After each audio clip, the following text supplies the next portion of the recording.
Let me tell y'all something. I am excited about today's video. Today, we're renting the FujiFilm GFX medium format. So I don't know if y'all know this, but renting a medium format camera, not the most inexpensive thing in the world, but luckily we have a sponsor today hooking it up and making it possible for us. Thank you Skillshare for sponsoring today's video. Skillshare is an online learning community with thousands of classes in design, business, technology, photography, and more. Premium memberships give you unlimited access to high quality classes from experts in the field so you can improve your skill, unlock new opportunities, and do the work that you love. So Skillshare is hooking up the first 500 subscribers to go to the link in the description on this video. Y'all get 2 months of Skillshare for free. I think Skillshare is a fantastic resource for anyone trying to learn something new because it puts all the information in one place and you're being taught by experts in those fields. I've talked about photography before. They have a class by Chris Burkhardt. He's literally one of the best landscape photographers out there. I recently saw him, I think, in like a credit card commercial or something on national television. The guy is huge. That's the type of people you are learning from, experts in the top of their field. So take advantage of this opportunity if you like. Go to the link in the description. Like I said, the first 500 subscribers to go there, get 2 months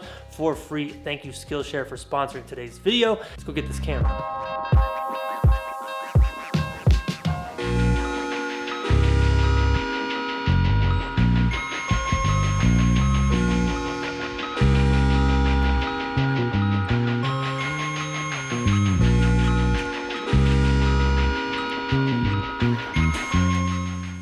Check it out. Inside this box is the FujiFilm GFX 50S.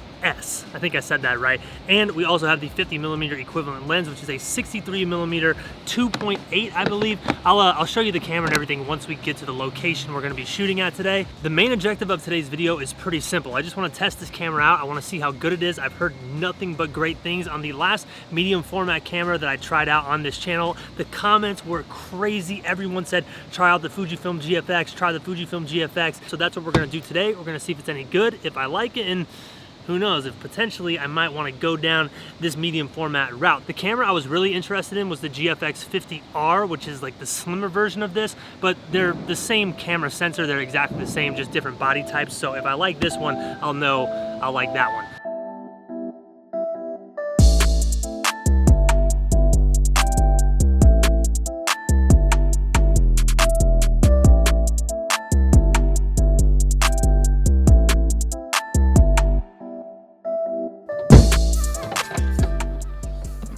Quick outfit change, had to get rid of the jeans because it is a hot one today. Figured, you know, we would come outside to test out this camera as opposed to going into the city. I love doing street photography, but testing out a new camera in the city is just always such a stressful experience for me, especially something as expensive as this that I don't own. I don't know, I just feel like it wouldn't make for a good review. So today we're gonna be in a nice peaceful setting to try this thing out. So like I mentioned when we picked it up, here we have the FujiFilm GFX 50S and we have the 63mm f2.8, which is a 50mm equivalent. First impressions off the bat pulling this thing out, it's big, but not as big as I was anticipating. You see photos online, it's hard to tell the scale.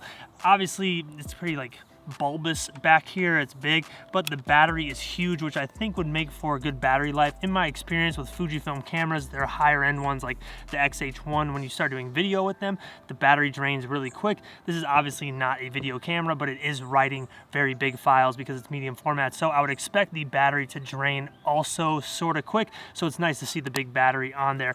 You have the articulating screen. The setup is basically the exact same as my XH1, which is nice. I should understand the controls right off the bat, being someone who's familiar with Fujifilm, so that's nice too and a plus. It's not a big jump if you're used to Fuji cameras. There we go. Not too bad. Still about the same size as my DSLR.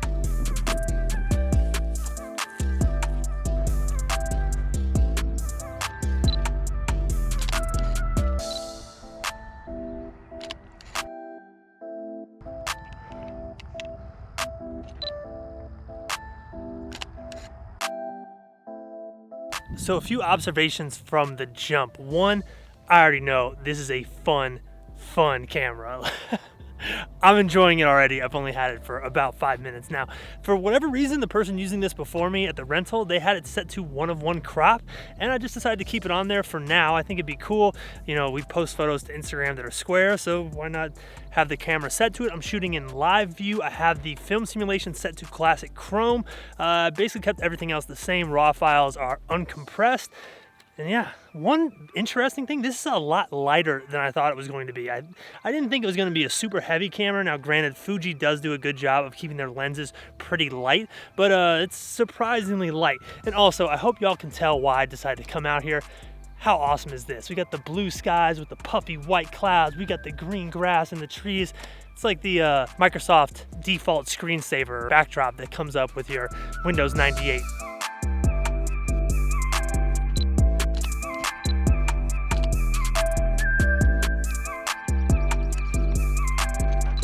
So one of the main shots I've been going for while we're out here is this open field with a hopefully isolated tree with the blue sky and the clouds in the background, a lot of different layers, a very simple, minimal composition, but I think I found a few decent ones. Obviously, we'll know once we get home and look at them in the computer. Listen to how quickly I can focus.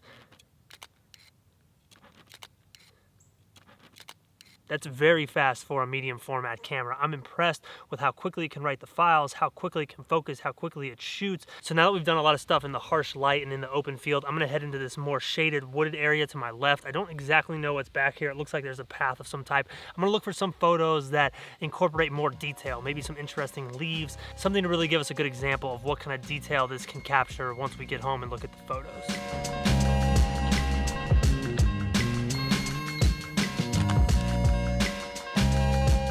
So I was hoping there'd be some more interesting stuff along that wooded trail, but there really wasn't anything. So I think when I get home, I might do some more test photos, maybe some like test product shots to see how the detail on this camera is. So far, enjoying it. I want to test it out a little bit more off camera before I do like my final sit down talk. Right now though, I'm headed home to go on a run. I'm praying to the traffic gods that traffic is not bad. It's not looking good though.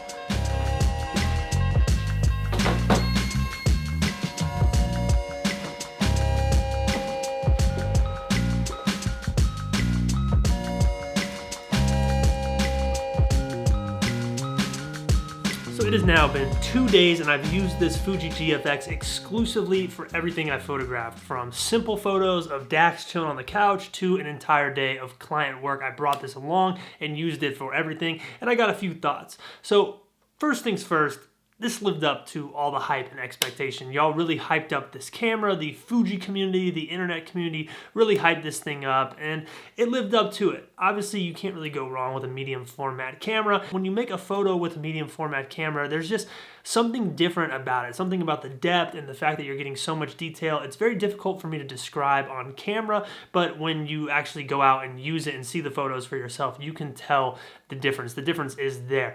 Now, the things that make the GFX stand out in my mind, to me, the most important is how fast this camera is, the refresh rate on it between shots. It's surprisingly fast. The focus is fast, but just the fact that you can make one photo and really make another photo very quickly after it. It's not like other medium format cameras that I've tried out in the past that you make one photo, you gotta wait a second for the file to write. This, you make a photo and you move on. Now, we're not shooting sports, we're not doing action, but if you're working with a model or someone who's moving between poses, they can hear the camera and there's no real lag. They'll move, you get the shot, they can move again, and you can get the shot no problem. That's what I experienced yesterday doing client work with this camera. Another thing that really stood out to me is the colors of this. Now, Fujifilm is obviously known for their colors. It's one of the things I really enjoy about Fuji cameras is the depth of the colors. And you can really see this in the examples that I shot yesterday. We were just doing some photos of some merchandise that was gonna go in an email blast. It's nothing crazy, but you can see the real deep colors in these photos. Now, once again, it's kind of tough for me to just describe to you. It's one of those things you have to see, but when you have the files on your computer and you're editing them, the colors have this rich accuracy to them is how I would describe it. Now, this also did really good in Jpeg, which I wasn't expecting to test. So all the photos at the beginning of the video, remember how I said I was shooting in square crop, and I was like, this is really cool. The Instagram photos are square, we might as well shoot in a square. That is because I had it in Jpeg mode and didn't realize it. So the Jpegs did look really good. I threw a light edit on them. Don't really know why you would necessarily shoot this as a Jpeg camera, but I guess you can. It's good to know the files are good. This is definitely an awesome camera, but it's sort of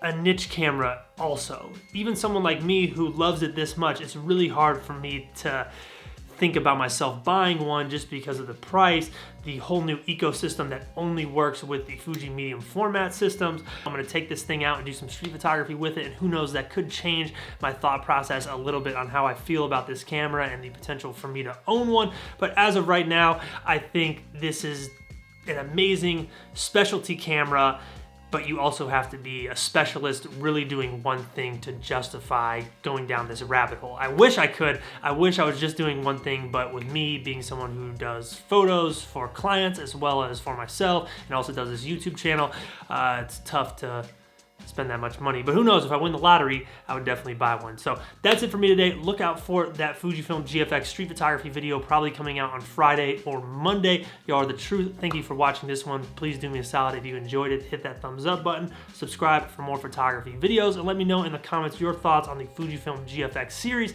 Do you like it? Do you have one? You think I should get one, even though I just said I probably won't? Also, let me know if there's any other cameras that interest you that you think I should try out, that you think I might like. Love to hear what y'all have to say. Thank you so much. I'll see you Friday.